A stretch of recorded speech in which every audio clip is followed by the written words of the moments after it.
উত্তরপুর নানিরা আবে নাতিরে দেখতে, নাতিরে কোনখানে দেশে ভেঙে দেখতে।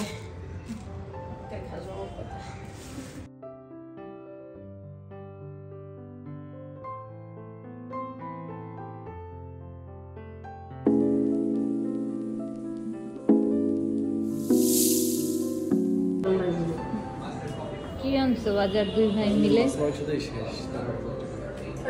আল্লাহ, শুকনা বাজার করো নাই?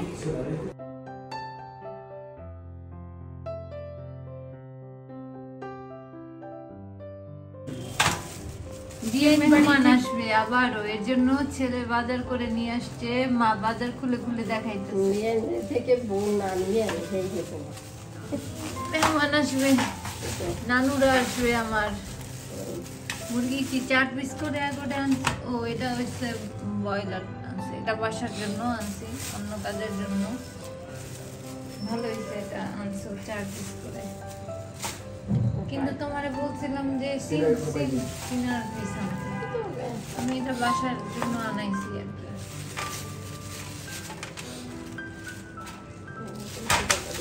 চিংড়ি মাছ, গলদা চিংড়ি। হ্যাঁ হ্যাঁ, তোমার আমি এই সাইজের কথাটাই বলছিলাম, এই সাইজটাই খুব সুন্দর। এখানে কয় কেজি আনছো? 2 কেজি। 3 কেজি? না, সাইজটা ভালো হয়েছে, পারফেক্ট সাইজ। মাছগুলো মনে হয় দামি, 1300 টাকা কেজি। যদিও দাম বলতে হয় না, এমনি আমরা জিজ্ঞেস করলাম আর কি দাম কত। এখানে কি আরেকটা দেখেন,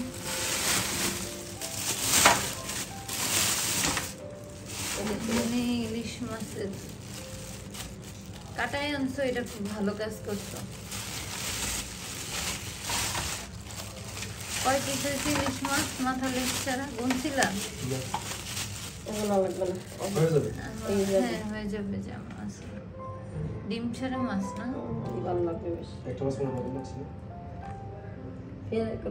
হ্যাঁ ফ্রাই করবে, আজকে 2 থুম আর 2 থুইলে ভালো হবে। এখানে খাসির মাংস 2 কেজি আনছো। খাসি? হ্যাঁ হয় বেশি, কারণ খাসি সবাই খায় না। খাসিটা তুমি রান্না করো।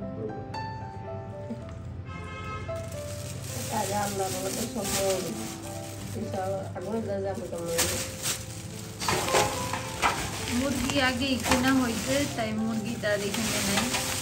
মুরগি আজকে সকালে কিনে রাখছি বাসার সামনে থেকে। আমাদের বাসার সামনে মুরগির বাজার।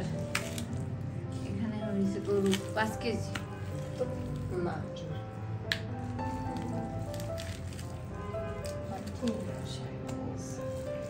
না ভালোই হয়েছে গরুর মাংসগুলো। এই বাজারে এই বাজারে খলিলের গোস্তের দোকান ফেমাস। খলিল বিরাট বড় কষাই হইল, ফার্মেসির দোকান 4 5। খলিল কি মালিক? ফার্নিচারের দোকান কয় একটা কষাই দেখালে। ও খলিল তো তাহলে অনেক পয়সা হয়ে গেছে। আমরা তো আমাদের জায়গায় রয়ে গেলাম। না আমরা আমাদের জায়গায় আলহামদুলিল্লাহ, আল্লাহ অনেক ভালো রাখছে আমাদের।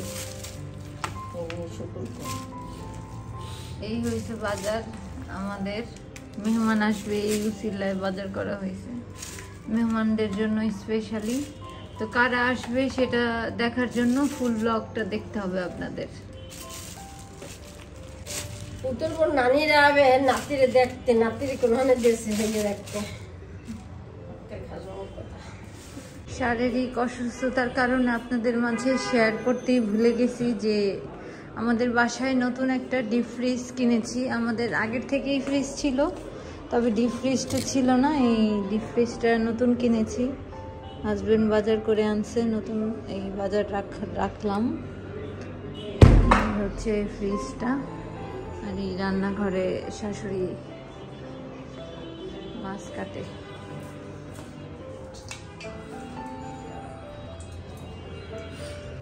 এই চিংড়ি মাছ থেকে এই জেলিগুলা বের হয়েছে। ভুলেও আপনারা এই বড় চিংড়ি কিনবেন না। এই যে বড় চিংড়ি মাছগুলো দেখাই আপনাদের, এই সব চিংড়ি এখানে 3 কেজি চিংড়ি মাছ আছে গলদা 2.5 কেজি। 2.5 কেজি। হ্যাঁ 2.5 কেজির মধ্যে 400 গ্রাম হইছে। 2.5 কেজির মধ্যে 400 গ্রামের মতো জেলি। জেলিগুলো একটু ধরে দেখাও তো কেমন শক্ত হার্ড। এই যে দেখেন আপনারা এই ইনজেকশন সিরিজের মাধ্যমে ভরে এই কাজগুলো করে তারা ব্যবসায়ীরা, দূর ব্যবসায়ীরা। আসলে ব্যবসায়ীদের যে কি অবস্থা হবে এটা আল্লাহ মাবুদি ভালো জানে। হাজবেন্ডকে লিস্ট দিয়েছিলাম যে কি কি লাগবে আমার, সে সব কিছুই আনতে আশা করি।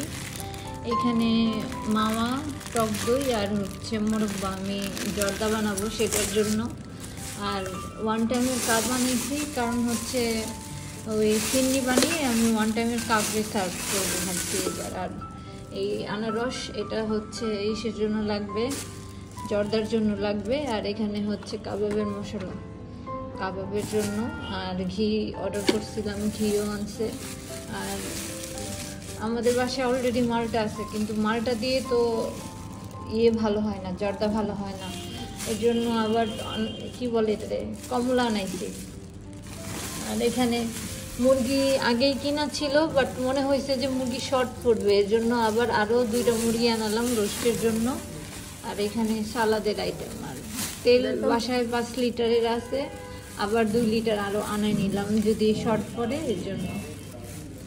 আর এখানে শাশুড়ি খুলতেছে সালাদের জন্য কি কি আনছে, যেমন ধনিয়া পাতা আনছে, ধনিয়া পাতা, শসা, টমেটো,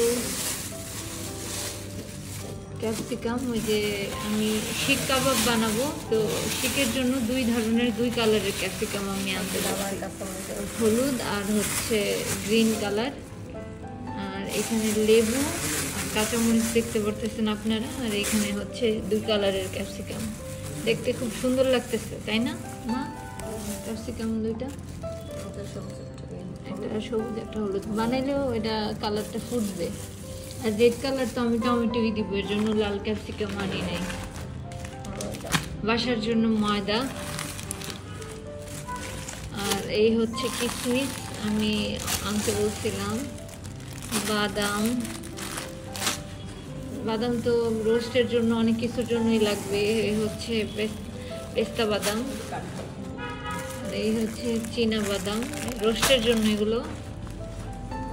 আর এই পোস্তর দানা আমি যে পরিমাণ লিখে দিছি, মানে আমাদের মেহমান যে পরিমাণ আসবে, যে কোয়ান্টিটির, ওই কোয়ান্টিটি অনুযায়ী আমি লিস্ট দিয়েছি, কমও দেইনি বেশি দেইনি, বাবুর্চির মতো। এই হচ্ছে রোস্টের মশলা, যদিও এটা ফুল ইউজ করবো না, সামান্য একটু ইউজ করি গ্রানের জন্য। আর এই আলু বুখারা আনতে বলছিলাম, এই মাছ দুধ পোলাওয়ের জন্য। আর হচ্ছে পোলাওর চাল, চিনি জর্দার জন্য চিনি, আর হচ্ছে পোলাওর চালের প্যাকেট। এখানে প্রায় অনেক কিছুই আনা হয়েছে লিস্টে যা যা বলছি।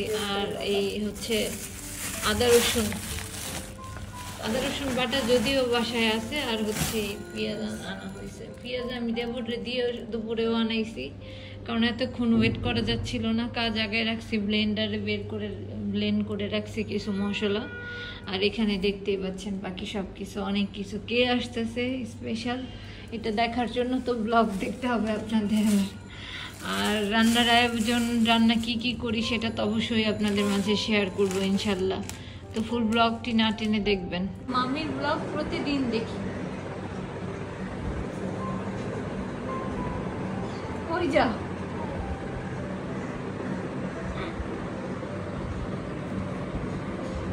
একমাত্র ভাগিনা বসে আছে, টিভি দেখতেছে, টিভির প্রতি আসক্ত তাই না? টিভির প্রতি আসক্ত না?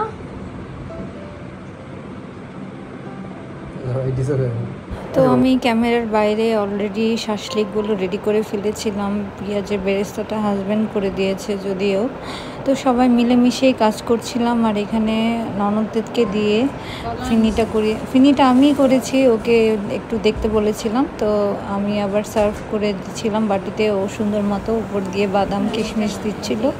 এই হচ্ছে আগানো কাজগুলো। আর তারপরে জর্দা রান্নার জন্য চলে এসেছি। তো জর্দার জন্য প্রথমেই পানি গরম দিছি, আর এখানে আমি অল্প হাফ কেজি চালের জর্দা বানাবো, এর জন্য 30 মিনিট আগে আমি পানিটা ভিজিয়ে চালটা ধুয়ে সুন্দর মতো পানিতে ভিজিয়ে রাখছি। আর এখানে আমি মোরব্বা আগের থেকে কেটে রাখছি, কমলার ছোলা আর বাদাম কুচি, কিশমিশ এগুলো তো থাকবেই। আর বেবি সুইটসও আমি এনে রেখেছি।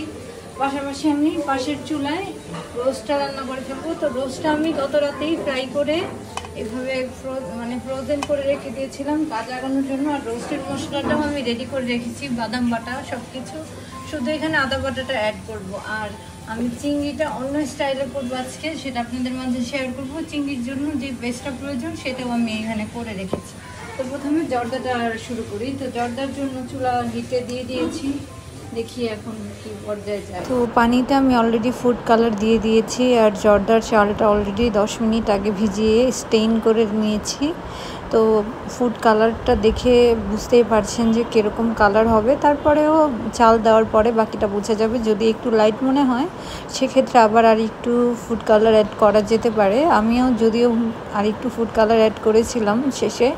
তো এই ফুটন্ত গরম পানিতে এই চালটা একদম দিয়ে দিতে হবে। আর পাশের চুলায় আমি রোস্টের মশলাটা ননদকে দিয়ে কষাচ্ছিলাম, আর ক্যামেরাটা আমি ভাগ্নির হাতে ধরিয়ে দিয়েছিলাম, যেহেতু এক হাতে এত কিছু করতে খুব হ্যাজেল হচ্ছিল। আর মেহমান আসারও সময় হয়ে গিয়েছিল।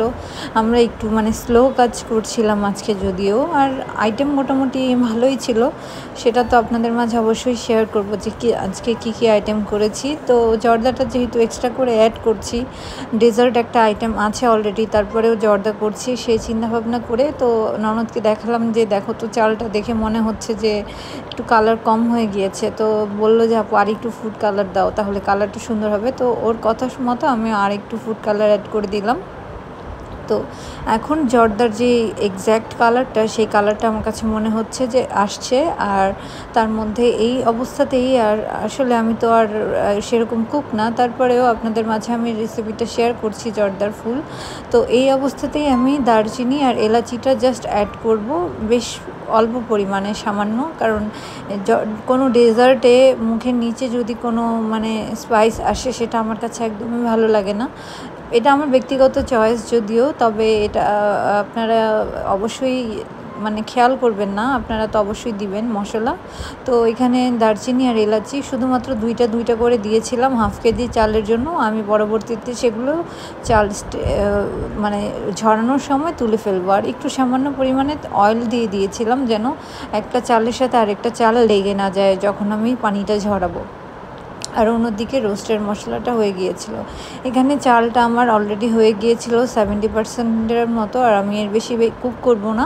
এই অবস্থাতেই চালটা ঝরিয়ে ফেলবো। চালটা ঝরিয়ে ঠান্ডা করে তারপরে চিনির শিরায় আমি চালটা দমে দিব। আর আমার জর্দার যে কালারটা আপনারা দেখতেই পাচ্ছেন যে কালারটা কত সুন্দর এসেছে। আর জর্দার এক্স্যাক্ট কালারটা কিন্তু এইটাই হয় আসলে। আর আমি একা পারছিলাম না, ননদের হেল্প নিচ্ছিলাম। ননদের হেল্প নিয়ে বাকি চালটুকু ঝরিয়ে নিলাম। ঝরিয়ে এটা একদম ফুল ঠান্ডা করতে হবে। আসলে বাবুর্চিরা তো বড় ঝাঁপিতে নেয় আসলে, আর আমাদের তো সেরকম আমাদের বাসায় এর চেয়ে বড় কোনো স্ট্রেইনারও ছিল না যে আমি ঝরাবো। তো আমি যতটুকু পারছিলাম এটা ঝরিয়ে নিচ্ছিলাম, জর্দার পানিটা ছেঁকে নিচ্ছিলাম। আর এখানে পরবর্তীতে ঠান্ডা হওয়ার জন্য ডাইনিং টেবিলে নিয়ে যাব। আর চালটা আপনাদের একটা চাল আমি ভেঙে দেখালাম যে চালের ভিতরে 2-3টা দানা দানা থাকবে, একটু শক্ত প্রকৃতির থাকবে। এই অবস্থাতেই চালটা নামিয়ে নিতে হবে। আর এর মধ্যে আমি কিন্তু অলরেডি আনারস আর কমলার যেই ছোলাটা সেটা কিন্তু অ্যাড করে ফেলেছিলাম চাল উঠানোর 2-3 মিনিট আগে। তো টেবিলের মধ্যে রেখে দিলাম। আর এখানে এখন শাসলিকটাও আগের দিন রাতে করে রেখেছিলাম, সেটা বের করে নিলাম ফ্রিজ থেকে, যে রুম টেম্পারেচারে আসলে তারপর মেহমান আসার আগে ভেজে ফেলবো। আর আশেপাশে আসলে আমার বাসায় কনস্ট্রাকশনের কাজ চলছে, তো ব্যাকগ্রাউন্ড নয়েজের জন্য আপনাদের কাছে আন্তরিকভাবে দুঃখিত। তো শাশুড়ি বলল যে এভাবে তো তোমার জর্দাটা ঠান্ডা হতে খুব বেশ সময় লাগবে, তুমি এটাকে 2 ভাগে ভাগ করে রাখো, ছড়িয়ে দাও, তাড়াতাড়ি ঠান্ডা হয়ে যাবে। তো শাশুড়ির কথা মতো সেই কাজটাই করলাম। এখন জর্দার একদম ফাইনাল স্টেপের দিকে আছি, সেটা হচ্ছে শিরা করে, চিনির শিরা করে। চিনির শিরা আসলে 1 কাপ চিনির জন্য 1 কাপ পানি নিব, এই পরিমাণে শিরা দিয়ে তারপরে হচ্ছে জর্দাটাকে দমে দিয়ে দিব। আর ঢাকনা খুলবো না, 15-20 মিনিটের জন্য, এর মধ্যেই জর্দা হয়ে যাবে ইনশাল্লাহ। আর জর্দার উপরে যে ড্রাই ফ্রুটসের আর কি দিব সেই প্রক্রিয়াটা আমি আমার নেক্সট ব্লগে দেখাবো ইনশাল্লাহ। তো আজকের এই ব্লগটি কেমন লেগেছে সবাই কমেন্ট করে জানাবেন। আর আমার মেহমান মানে যারা আসছে, কারা আসছে সেটাও কে বুঝতে পেরেছেন যে কারা আসছে সেটাও সবাই কমেন্ট করে জানাবেন। আর ব্লগটি কেমন লেগেছে সেটা অবশ্যই বলতে ভুলবেন না। আর ফুল ব্লগটি দেখার জন্য আপনাকে অনেক অনেক ধন্যবাদ। আর জর্দার যদি কোনো কিছু জানার থাকে সেটাও আপনারা কমেন্ট করে জেনে নিতে পারেন। আর এখানে 1/2 কেজি চালের জর্দা মাশাআল্লাহ দেখেন কতটা বেড়ে গিয়েছে, আসলে অনেক পরিমাণে হয়ে গিয়েছিল, আমাদের সবার বাসায় দেওয়ার পর অনেকগুলো রয়ে গিয়েছিল। Thank you for watching.